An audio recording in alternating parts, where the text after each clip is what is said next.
a nivel global. La siguiente. Entonces, aquí está un modelo que hemos desarrollado, en donde está aquí al centro la estrategia de biodiversidad del estado de Chiapas. Aquí está una estrategia de educar con responsabilidad ambiental, que se hicieron materiales educativos desde preescolar hasta bachillerato. Aquí es donde estamos efectivamente implementando la estrategia de biodiversidad a partir de ecorregiones.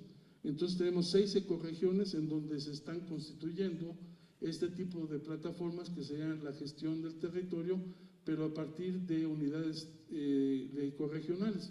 Ya se tienen consejos en cada una de estas 6 ecorregiones, y lo otro es cómo aquí se han venido incidiendo sobre temas de cambios de la ganadería hacia una ganadería más holística, más sustentable, cambiar políticas públicas, pero también incidir en el Congreso local y obviamente en el Congreso federal, que son los que estipulan las reglas de operación.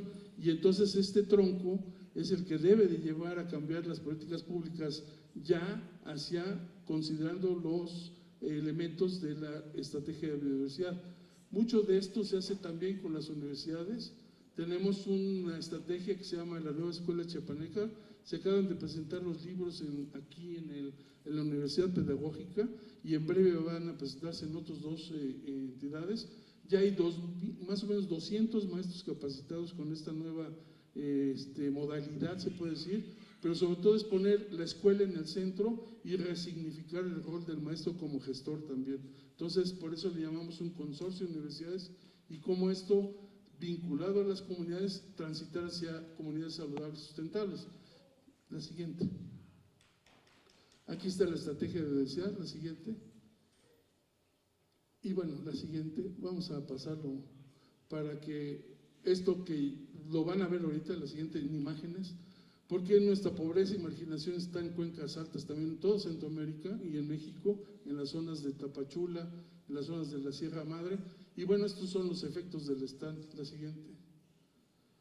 Esto también, cómo se tiene que encontrar los límites para lo que sería la parte del cauce. El cauce recupera su natural conducción. La siguiente. Y bueno, pues el tema de riesgo, ¿no? La planeación, y entender que todo esto debe de entenderse para la planeación del territorio. La siguiente. Y como esta parte en Chiapas, por ejemplo, este es un modelo de Helbig en el 64, en donde vemos que bajamos de 2.200 metros hasta 0 metros en menos de 80 kilómetros. Entonces, esa es la situación por la cual tenemos que trabajar en la conservación de la cuenca alta y en el manejo sustentable de todo lo que serían las actividades como el café orgánico, la palma camedor, el ecoturismo y otras actividades, para que aquí no sucedan cosas que ya lo vivimos en varias ocasiones, ¿no? La siguiente. Y bueno, pues estos son los efectos del stand, ¿no? La siguiente. Este es en Guatemala, en San Marcos. La siguiente. Hubo más muertos de ese lado que del nuestro. La siguiente. Y bueno, lo que pasa en Villahermosa. Entonces, hablando de colectores, de cuencas, vemos que tenemos una situación de riesgo en todo lo que sería la cuenca del Grijalvo-Usumacinta. La siguiente. Y el elemento que está catalizando más este tipo de, o exacerbándolo, de la propia dinámica de la naturaleza y de la comunidad, pues obviamente los elementos de los propios ecosistemas son vulnerables, existe esa dispersión en comunidades en zonas no aptas, entonces hay comunidades vulnerables, y ante el riesgo inherente, pues estamos incrementando el tipo de problemas que pueden ser desastres, ¿no? La siguiente. Y bueno, pues los servicios ecosistémicos que ya sabemos, ¿no? La siguiente. Y como el tema fundamental de toda esta organización y trama debe ser la gestión del territorio, pero a partir de un ordenamiento, y esa es la parte que tenemos que reconocer, que los biólogos debemos insistir en que el ordenamiento ecológico del territorio debe ser la piedra fundamental o la piedra angular para partir de un ordenamiento del territorio. La siguiente. Y bueno, a partir de este enfoque de ecosistemas que recomienda Naciones Unidas a partir del año 2000, es cómo internalizar las actividades de lo que sería el desarrollo en diferentes actividades, pero que ya esto sea parte de lo que sería la planeación. Y entonces esto nos llevó a tener proyectos piloto que han tenido resultados tanto en el Tacaná y en la zona de cuencas compartidas con Guatemala, como en la Chinantla, en la montaña de Guerrero, y en los Tuxtlas en Veracruz. Entonces son elementos que nos sirven también de apoyo para las políticas públicas. La siguiente. Y bueno, aquí está el ejemplo de lo que es la Sierra Madre, es un consejo de cuenca ya, Sierra y Costa, pero aquí nace Grijalva, pero también tenemos estos elementos fueron sucediendo a partir de toda una estrategia que permitió darle esta posibilidad de reconversión productiva y encontrar mercados diferenciados. Ahorita estamos trabajando en un seguimiento de un proyecto que hicimos con el PENUMA y el GEF y Conservación Internacional sobre ecovalor y también con GIZ. Entonces, estas agencias de desarrollo, por fortuna, han estado apoyando procesos y proyectos que vienen a dinamizar estas perspectivas de desarrollo regional sustentable, ¿no? La siguiente. Y bueno, tenemos la adaptación al cambio climático tiene que ser con base a ecosistemas y es una parte muy importante para los biólogos, cómo internalizar estas actividades dentro del manejo de los ecosistemas con la gente y recuperando incluso la resiliencia de muchas de estas comunidades, su cultura, su manejo en términos de lo que ha sido su historia, pero sobre todo incorporarlo a la política pública y a la toma de decisiones. La siguiente. Y bueno, este es un modelo que desarrollé precisamente a partir de ese trabajo de las ecorregiones en Chinantla, Oaxaca, en los Tuxtlas en Veracruz y en la Montaña Guerrero, donde tenemos que prever lo que sería la armonización de políticas públicas, pero también la parte de instrumentos de financiamiento y desarrollo regional, y los indicadores serían la calidad de vida, que estaría dado por la cantidad y calidad del agua y los servicios ecosistémicos, ¿no? La siguiente. Y bueno, aquí está lo que tenemos que enfatizar de la siguiente, la cuenca, los servicios, la siguiente, y rápidamente, la siguiente. A esto les quiero invitar, ya para cerrar, el 22 de… Los geoparques son una iniciativa que surge a partir de la UNESCO. Por fortuna, el grupo de geólogos dentro de lo que es la UNESCO habían estado como un poco relegados en los últimos años y empezaron a generar una serie de elementos de vinculación con la parte de la geodiversidad. Y en ese sentido se incorporaron prácticas y diseño de algunos parques que después se incorporaron ya en Europa a lo que son los geoparques. Esta modalidad, si le pasa la siguiente, gracias, ya precisamente está ascendiendo a un nivel muy importante dentro de la UNESCO porque permitirá articular lo que son estos elementos como las reservas de la biosfera, los pueblos mágicos, los sitios de patrimonio y la parte de lo que son actividades también, incluso como el caso de la gastronomía en México, o los bailables o algunas actividades que permiten incluso no solamente pensar en una temporada de visitas, sino anualmente, todo el año, pueden estar siendo visitados estos sitios. Para nosotros fue muy importante reconocerlos, ya llevamos ahí con los paleontólogos y el Instituto de Geología, llevamos más de 8 años trabajando estas propuestas, la siguiente, y entonces nada más les voy a pasar, son un plano de los geoparques, vean ustedes cómo están densificados en Europa y en Asia, los chinos ha sido un fenómeno y esa parte de Mongolia, etcétera, y en América Latina está uno en Brasil y otro en Argentina, en Uruguay, perdón, y ahorita en México se acaban de instalar 2 en la Mixteca y en la parte minera de Hidalgo. La siguiente. Y este es un modelo que nosotros estamos planteando que sería entre cañones, entonces está entre el cañón del Sumidero y entre el cañón de la Venta que está en la Selva de Locote. Entonces estamos uniendo y articulando toda una serie de ofertas de paisaje, de gastronomía, de turismo y de cultura. La siguiente. Y es la siguiente. Entonces, por ejemplo, aquí están los elementos, ahí está el zoológico, el jardín botánico, parte de la historia del Museo de Antropología, la siguiente, pero también está nuestro emblema, ¿no? Que es el cañón, con tantas broncas, pero que así también puede ser forma de vincularlo de una forma diferente con la conectividad, la siguiente, y todos los demás, ¿no? Este es el cañón, la siguiente. Toda esta parte de lo que son la reserva donde está el Somat, el Zapotal, la siguiente. Y aquí está el Foso de las Cotorras y algunas otras, la siguiente. Y bueno, pero también esta parte importante que representa actividades que están estacionalmente sucediendo, pero que ya se incorporan a toda esta oferta. Entonces, los invito cordialmente a todos, el 22 de junio, va a ser un foro nacional sobre geoparques, que estaremos organizando en el edificio antiguo del Senado, en Donceles. Está muy bonito, lo acaban de rehabilitar, pero lo importante es dar a conocer y sobre todo que es un enfoque ya mucho más multidisciplinario, interdisciplinario. Ya se generó la cátedra de geoparques, la tiene como sede el Instituto de Geografía, está participando el Instituto de Geofísica, el Instituto de Geología, que también estamos trabajando con ellos. Se acaba de incorporar también Ken Oyama a través de esta parte de coordinación que tiene la UNAM, y también el Instituto de Ecología, que también se acaba de incorporar a esa parte. Entonces creo que es una parte muy importante de cómo hacer un trabajo multi e interdisciplinario, pero muy enfocado hacia el conocimiento y uso de la biodiversidad, pero también esta geodiversidad que es una bronca con las minas, pero es una alternativa con el manejo. Entonces, muchas gracias y encantado de estar aquí en mi alma mater.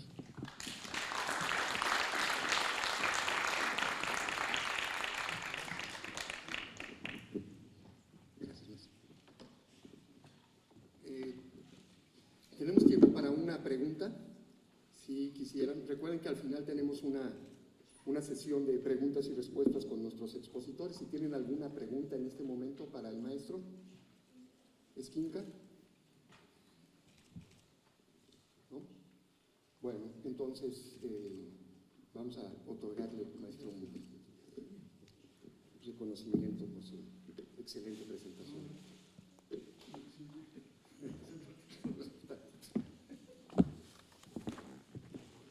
Buscamos un color que se pareciera a tu jersey de cuando eras jugador de fútbol americano, y sí, mira, sí, no sé si los Steelers te recuerde algo. Froilán, muchísimas gracias, tocaste muchísimos temas y la verdad es que nos dejas una gran tarea. En la primera parte de tu intervención, la agenda legislativa es abundante, hay muchos retos. Yo nada más quiero agregar un elemento importante. Hace 3 semanas salió publicada la ley, se aprobó para publicación la Ley de Desarrollo Sustentable de las Costas Mexicanas. Una ley que estuvo más de 15 años guardada en el trabajo legislativo y no salía, pero que tenía un nombre diferente a como salió ahora. Tenía un nombre que sugería la importancia, desde luego para nosotros, indisoluble de vincular costas con océanos. Nada más que quitaron la palabra océanos y nada más salió el concepto de costas.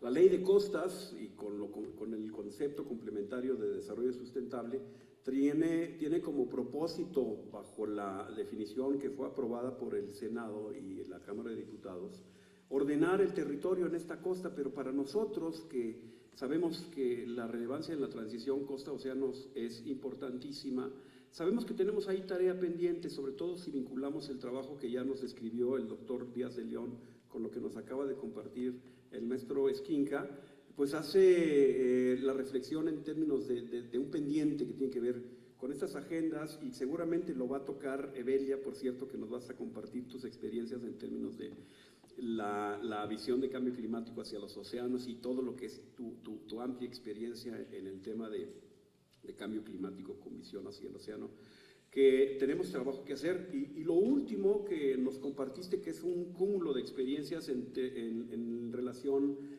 a la integración de todo el conocimiento científico hacia las políticas públicas, el trabajo de la gestión ambiental desde los estados, pues también es una invitación a que lo sigamos desarrollando. Es complejo, y sí rescatamos la parte que acabas de ofrecernos de vincularnos contigo, y lo aceptamos como colegio al evento que mencionas del 22 de junio, ¿verdad? Este es un reconocimiento para ti, Froilán. Te agradecemos mucho haber participado con nosotros y habernos compartido tus conocimientos. Muchas gracias.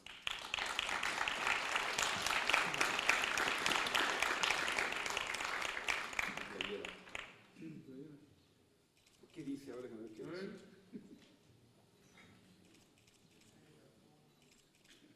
A ver, léele qué dice. Biólogos es la única ciencia en donde la multiplicación y la división son lo mismo. Es demócrata.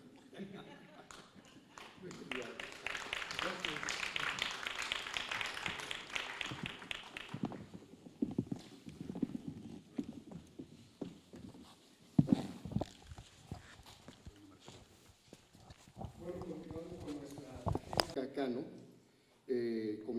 senador de la 63 legislatura del Congreso de la Unión, y su plática lleva por título La Agenda Ambiental, ¿no? Dice otra vez. Bueno, ese es el título, la dimensión legislativa en la 62 y 63 legislatura y la gestión del territorio en microrregiones y cuencas de México, estrategias de geoparques. Déjenme comentarles que el maestro Esquinca es biólogo por la Facultad de Ciencias, maestro en ciencias también, y tiene una maestría en estudios regionales de medio ambiente y desarrollo por la Universidad Iberoamericana. Ha sido docente en la UNAM, Universidad Autónoma de Chiapas y la Universidad de Querétaro. Tiene diplomados en Derecho Ambiental y en Ciencias Políticas por la UNAM y en Impacto Ambiental y Auditoría Ambiental por la Universidad Autónoma de Chiapas. Diplomados en Liderazgo para la Conservación de la Naturaleza por la World Wildlife Fund y en Riesgo, Auditoría e Impacto Ambiental por la Universidad de Jackson State, ambas en los Estados Unidos de América. Docente también e investigador por la Facultad de Ciencias y por el Instituto de Biología en el área de etnitología.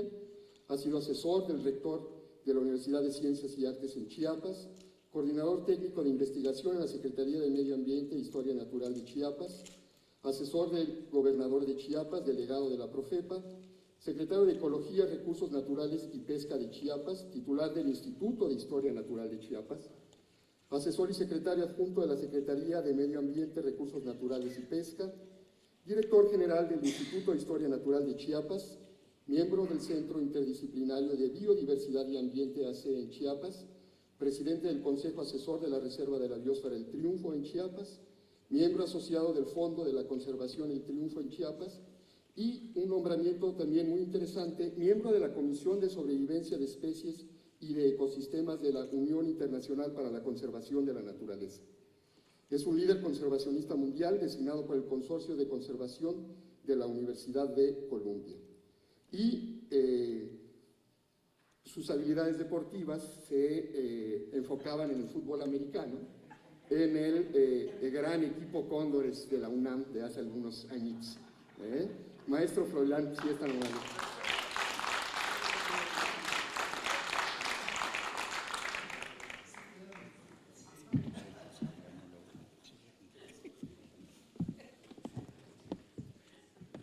Muy buenos días, gracias por la presentación.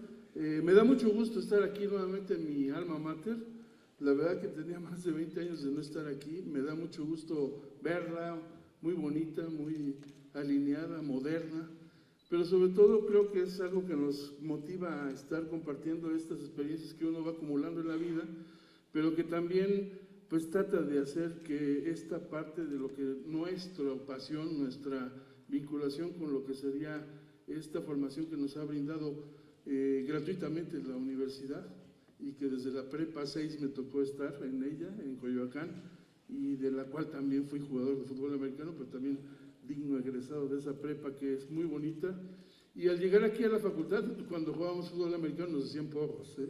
Era muy interesante este diálogo en este auditorio sobre todo, porque aquí estaban las discusiones muy fuertes en términos de las inquietudes de los jóvenes de esa época, y creo que es muy interesante evaluar la posición de la Facultad de Ciencias, siempre activa, propositiva, inquieta, y sobre todo creo que siempre presente en los problemas sociales de México y políticos. Y creo que esa es una parte muy importante de la biología y de la física, que parece mentira, pero los físicos eran los más políticos en aquellos entonces. Y en ese sentido, pues mucho del trabajo que aquí se hacía también era una aproximación al trabajo multidisciplinario e interdisciplinario. Y creo que eso es algo también formador y que nos da parte del por qué en términos de la política se construye a partir también de la construcción de los seres humanos y su formación y su contexto. Entonces creo que eso también nos da una visión del por qué la política también tiene que ser parte de nuestra vida. Y entonces por eso ahora en mi carácter de senador de la República, pues me invitaron, ahora Jorge, siendo presidente del Colegio de Biólogos, a participarles de este trabajo, pero también quisiera compartirles rápidamente una visión del modelo de desarrollo que hemos gestado, en cierta forma, contra viento y marea, en muchos casos en Chiapas, Y también una propuesta a la cual los voy a invitar a que participen en breve, que sería esta parte de los geoparques. Y bueno, en este carácter de legislador, pues me metía, ¿me podías pasar ese legajo ahí, Toño, que me acompaña? Estos son los documentos que se generaron en la 62 y 63 legislatura en materia ambiental. Aquí están todos estos. Creo que es muy importante revisarlo a la luz de todo lo que sería el alcance del trabajo legislativo. Y vale la pena mencionar que ahora incluso apareció una nota en el periódico que dice se extinguen comisiones dentro del Senado. Una de ellas es precisamente la especial de cambio climático, y yo quisiera hacer una referencia muy especial a Silvia Garza, y resulta ser que entre la 62 y 63 legislatura, los dos únicos biólogos que ha habido de senadores hemos estado ahí. Entonces, tanto Silvia Garza como su servidor estuvimos compartiendo varias de estas iniciativas, que aquí, si le pasamos a la siguiente, ¿aquí lo puedo controlar? Sí. Perfecto. Bueno, yo quisiera entregarle esto al colegio, porque es un mandato del seguimiento de todo esto. Cómo poder entender todos estos trabajos que se hicieron en su momento.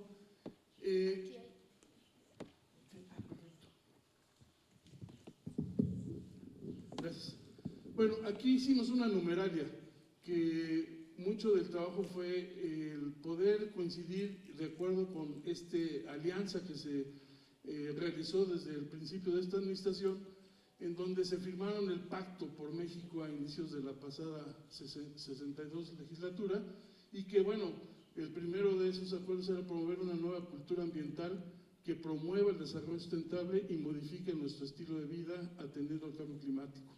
Eso es muy importante porque da cauce a lo que es la Comisión Especial de Cambio Climático, la que presidió la bióloga Silvia Garza. Transitar hacia una economía baja en carbono, impulsando la inversión e investigación en proyectos de energía a partir de fuentes renovables. Entonces, este es un importante tema que se manejó en la Ley de Transición Energética, y sobre todo esta parte de lo que sería, sí, el tema muy conflictivo, que serían los campos exploratorios y toda esta parte de las nuevas licitaciones, ¿no? Replantear el manejo hídrico del país, gran tema y gran ausencia aún. Incrementar las coberturas de agua, drenaje y tratamiento, compromiso 58, que eso es algo que tenemos perfectamente claro, que hay siempre una cuesta arriba, pero aún más con todos los desastres que hemos padecido en estos últimos meses y años, ¿no? La siguiente. Perdón. Gracias. Impulsar la aprobación de la nueva Ley de Aguas Potable y Saneamiento y reforma de la Ley de Aguas Nacionales, pendiente. Mejorar la gestión de residuos para recolectar, separar, reciclar y aprovechar el potencial de los residuos en todo el país. Gran tema, gran problema. La Cristina Cortina es una gran doctora, maestra de la UNAM y gestora de muchos temas en manejo y gestión integral de residuos.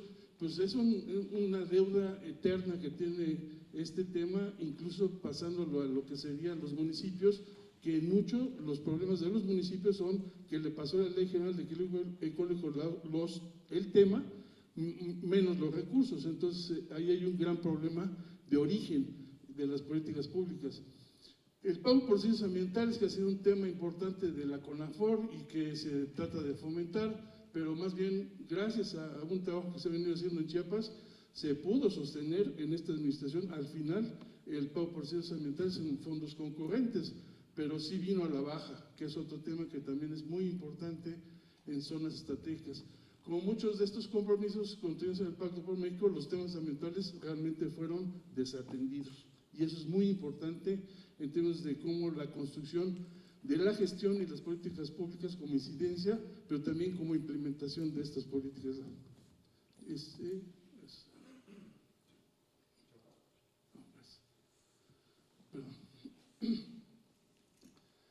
Y bueno, a pesar de esto, creo que es muy importante destacar que se presentaron un total de 955 iniciativas en materia ambiental, 676 en la Cámara de Diputados y 279 en la Cámara de Senadores, mientras que se presentaron un total de 2.086 proposiciones con punto de acuerdo, 701 en la Cámara de Diputados y 706 en la Cámara de Senadores y 682 en la Comisión Permanente.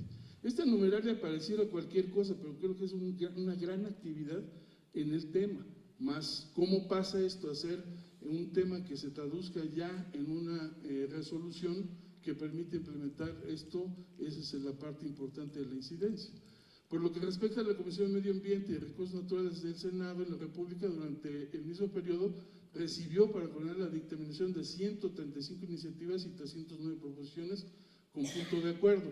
La propia comisión, por su parte, emitió 287 dictámenes. Entre estos asuntos destacan los siguientes dos temas, que son los que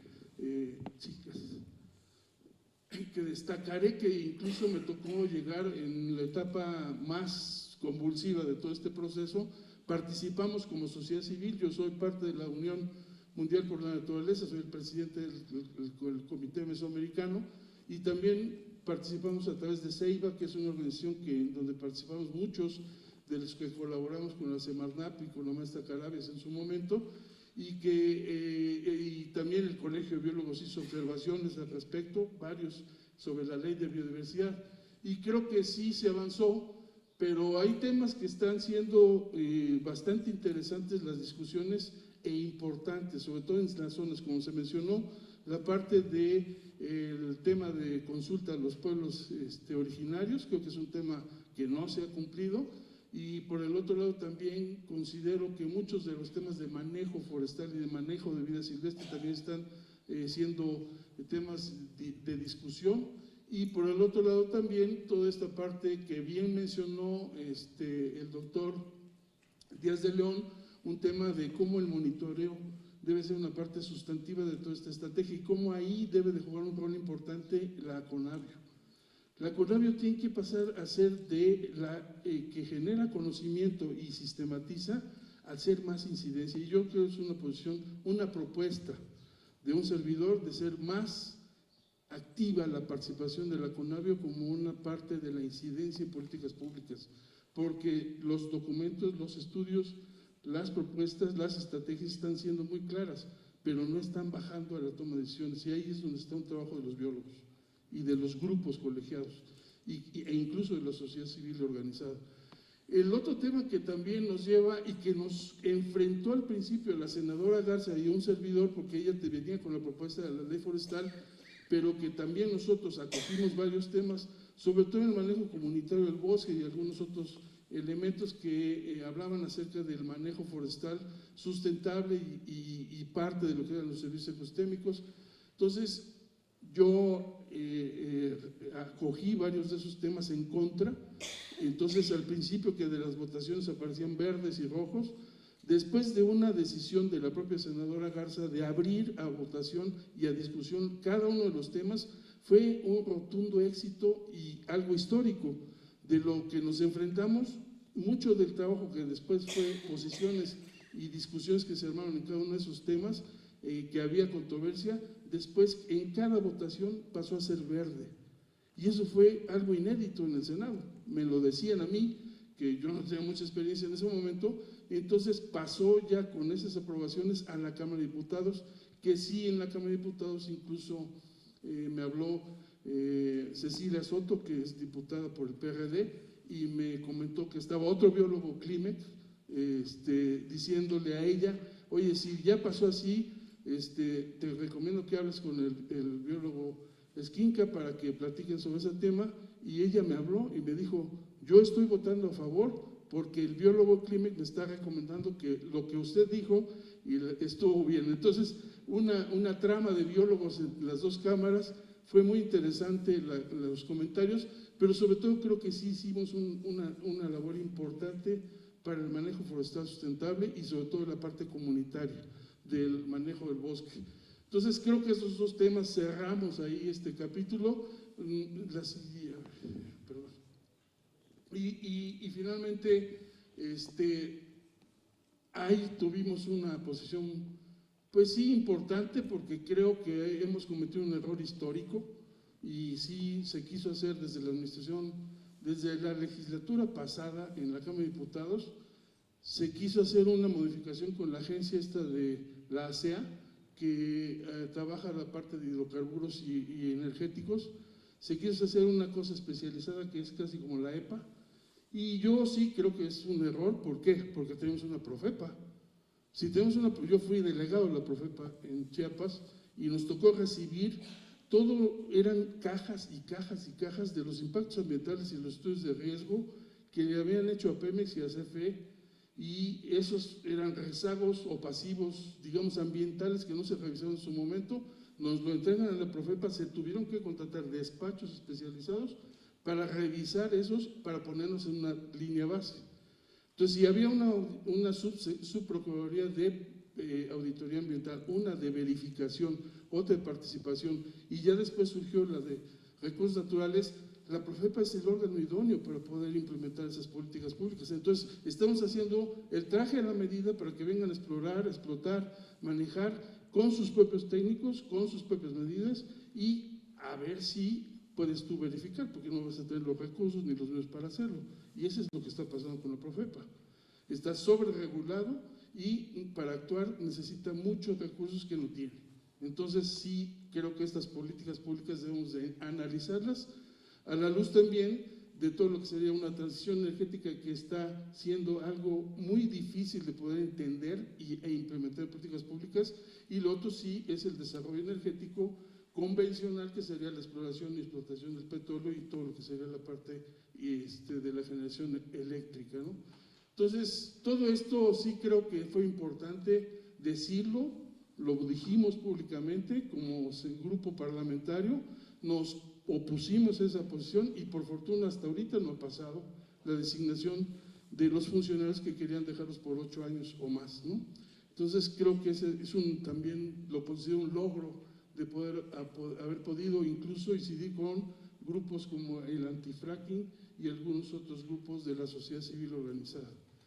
Y también muchos de estos temas pues son temas que deben de analizarse no en 3 ni en 6 años, si son temas que deben de prospectarse. Si ahora podemos hablar dentro de la ley de planeación, dentro de lo que serían los objetivos para el desarrollo sustentable, hay un tema bien importante en la ley de planeación que siempre lo dije y lo he trabajado en muchos años. El problema de este país es que pensamos en 3 o 6 años, y si no trazamos una línea en la propia ley de planeación que vaya más allá de 15 o 20 años, pues estamos perdidos. Y ahora sí, por fortuna, y estuve mucho tiempo atrás de los objetivos de desarrollo sustentable a través de la Secretaría de la Presidencia, que está Adolfo Ayuso ahí como encargado, estuve insistiendo sobre ese tema. Él me dijo, el subsecretario de Egresos también, antes de que lo cambiara, de que sí, en la ley de planeación se va a modificar el horizonte de la planeación hacia cuando menos 2030. Esa parte creo que incluso lo que preguntaban hace rato, lo que dijo el doctor Díaz de León, pues una parte exactamente del construir políticas públicas y alianzas para la estrategia de combate a la pobreza, tiene que estar pensándose en ese horizonte de mediano y largo plazo. Sobre todo lo vamos a ver en la siguiente. Entonces, este tipo de conclusiones, ¿no? Deja estos elementos como parte de lo que sería las recomendaciones que hay que darle seguimiento, ¿no? O sea, los problemas de acceso al agua de calidad, pues no, tenemos un problema muy serio y muy grave, y de cantidad y calidad. No, la ley de aguas nacionales más bien es privatizadora, la ley ciudadana trae un proyecto diferente, pero por el otro lado, la ley, incluso en Chiapas hicimos una ley con la sociedad civil, con el Congreso local, está en lectura. Y bueno, ese es un tema fundamental, y hablar de cuencas sobre todo, que es fundamental para todo el acceso a servicios ecosistémicos básicos, pues eso creo que estaría ligado al combate a la pobreza directamente. La acelerada pérdida de ecosistemas y de la biodiversidad que alberga la seguridad alimentaria y el aprovechamiento sustentable y la sustentabilidad del campo, que lo que estamos perdiendo precisamente es la ruralidad.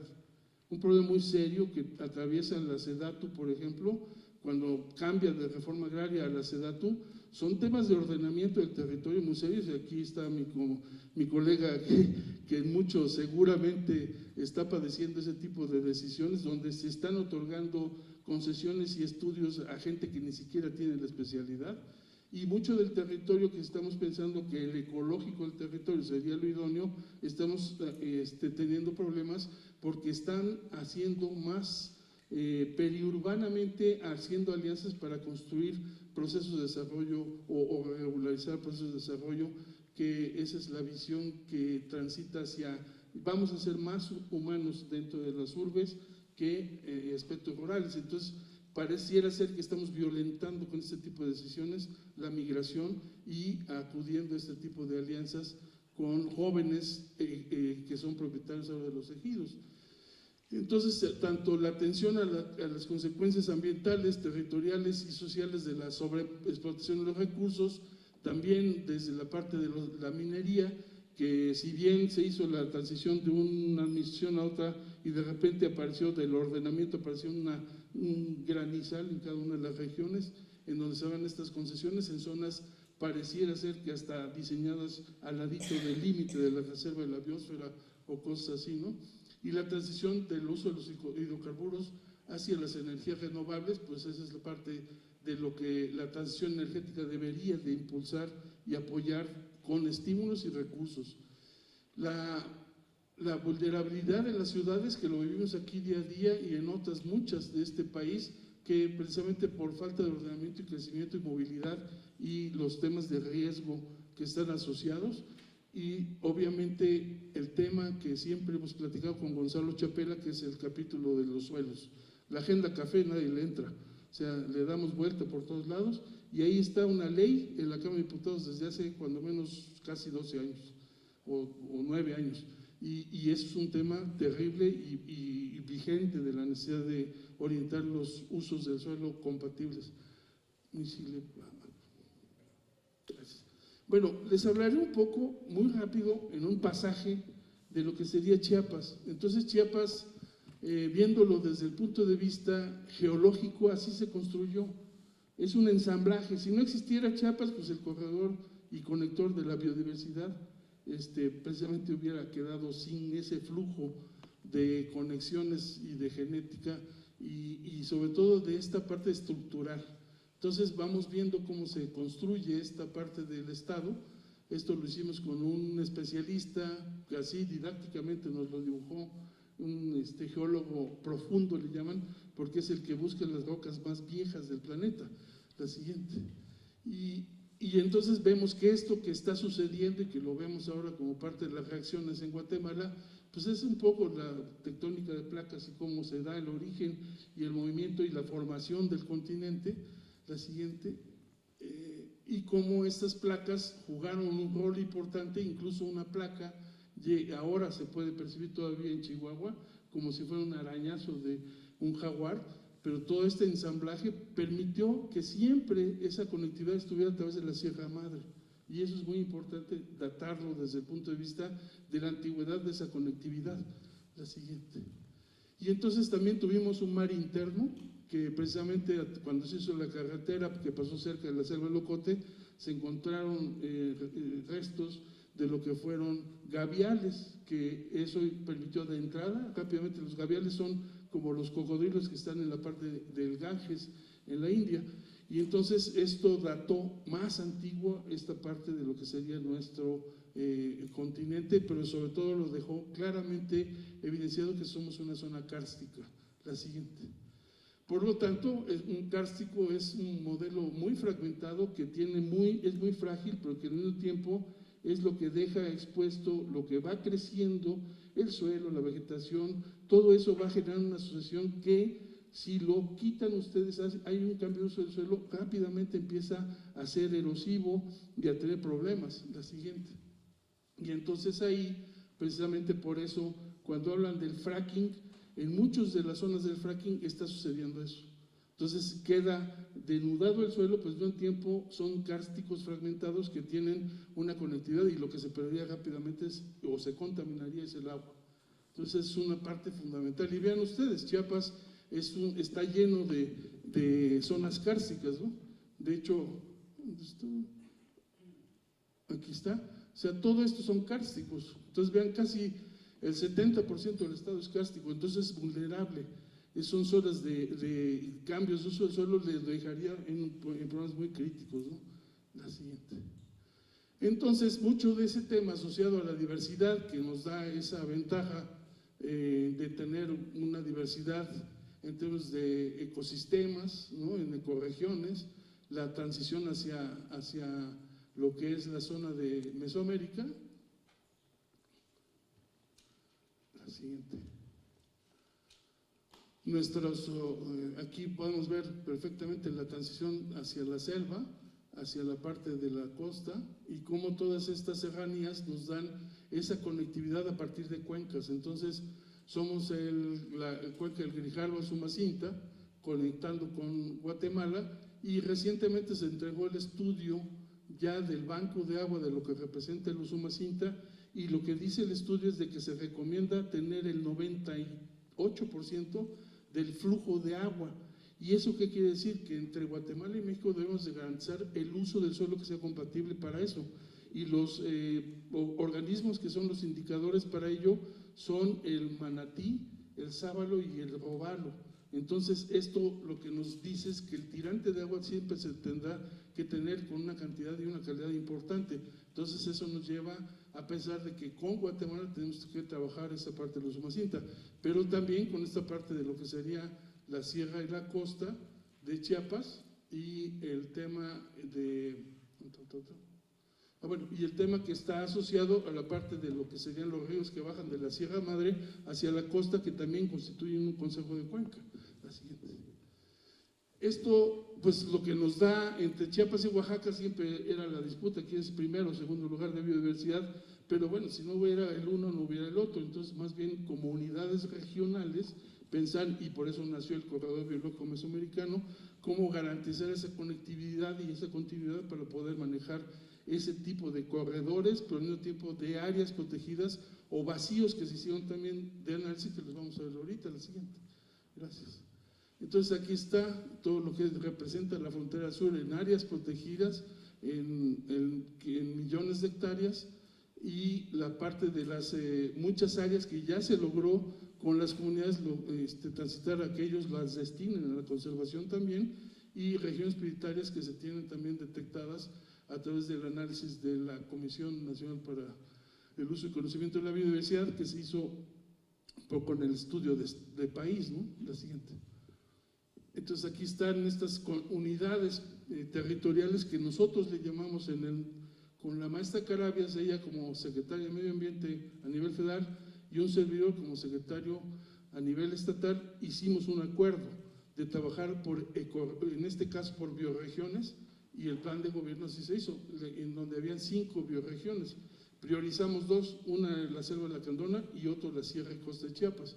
Y bajo esa premisa fuimos dándole apoyo y construcción a políticas públicas como el ordenamiento pesquero, el trabajo en cuencas, pero también la implementación de áreas protegidas como fueron el Triunfo, la Encrucijada, la Sepultura y después el Tacaná, Pico del Oro, y en la zona de la parte de la Lacandona, todo un complejo también de otras áreas que complementaban a la Reserva de la Biosfera de Montes Azules. Eso ha tenido sus avances, pero también sus bemoles, ¿no? La siguiente. Y bueno, aquí está hablando de zonas étnicas. También vemos que la selva Soque es donde está la parte de la selva de Locote, y que es donde están ahora ellos organizándose en contra de lo que sería el fracking, por ejemplo, por concesiones que se dieron para la perforación del petróleo. Entonces son grupos étnicos que están representados también en estas bioregiones antes, ahora ecorregiones, ¿no? La siguiente. Y bueno, sabemos cómo ha sido la transición de la degradación, la siguiente, gracias. Y entonces vemos que claramente aquí cómo ha pasado de los bosques templados a través de los incendios, pero también el tema de cambio de uso del suelo por la presión que se dio por políticas públicas desde hasta los 70 llegó lo de tierras ociosas, pero después por incentivos perversos que también se daban para el cambio de uso del suelo en muchas partes del trópico húmedo, y obviamente la tasa de incendios que también se daba por la agricultura nómada, pero en otros casos ya por establecer la ganadería. La tala ilegal sí ha crecido en muchos casos precisamente por la fragmentación de las parcelas y la necesidad del uso de la ley de combustible, pero también por políticas públicas y falta de capacidad de verificación de la normatividad y el traslado de materiales. La siguiente.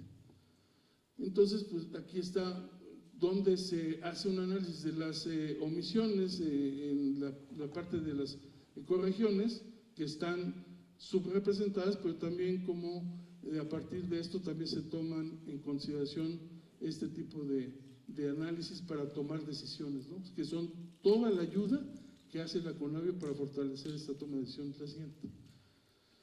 Y bueno, las siguientes son aspectos de las zonas importantes en agua que se conectan a cuencas. La siguiente es la parte terrestre, de regiones prioritarias, de sitios prioritarios, ¿no? Aquí están las áreas protegidas principalmente. La siguiente. Y bueno, la parte de las áreas terrestres igual. La siguiente. Y bueno, aquí está ya cuántos tipos de áreas protegidas y en dónde, ¿no? Aquí está ya un número importante que se ha crecido en los últimos 20 años, pero obviamente también no solamente, ¿cuánto falta? Sí, perfecto. Entonces aquí lo que nos indica también son que todo esto está conectado a cuencas. O sea, no es solamente pensar en el pavón, en el quetzal, en el jaguar, no, es pensar exactamente en las unidades territoriales, que son los ecosistemas, la conectividad, que son ecorregiones, y entonces a partir de ahí es donde estamos planteando, a partir también de la estrategia de biodiversidad del Estado y la concurrente con la Federación, es hacer este tipo de estrategias. La siguiente. Nos vamos a ir rápido, así es un modelo de degradación que ya lo verán. La siguiente, eso queda aquí. La siguiente. Y bueno, cómo estas pérdidas se da también a partir de todos estos elementos. La siguiente. El cambio climático, pues estamos exactamente en el ojo del huracán. Aquí va a pasar todo. La siguiente. Y metiendo en el cambio climático, como lo decía Antonio, aquí igual en el IPCC metes algo y empieza a cambiar todo, ¿no? Entonces, es la siguiente. Y bueno, lo que sí importó y ahora importa más son los elementos del costo de precio. Cuánto la economía debe, y el informe Stern ahí es donde indica ya cuánto recursos se tiene que manejar para poder hablar de restauración de los daños que se tienen, y eso empezó a cambiar también ahora sí con las políticas públicas, ¿no? La siguiente.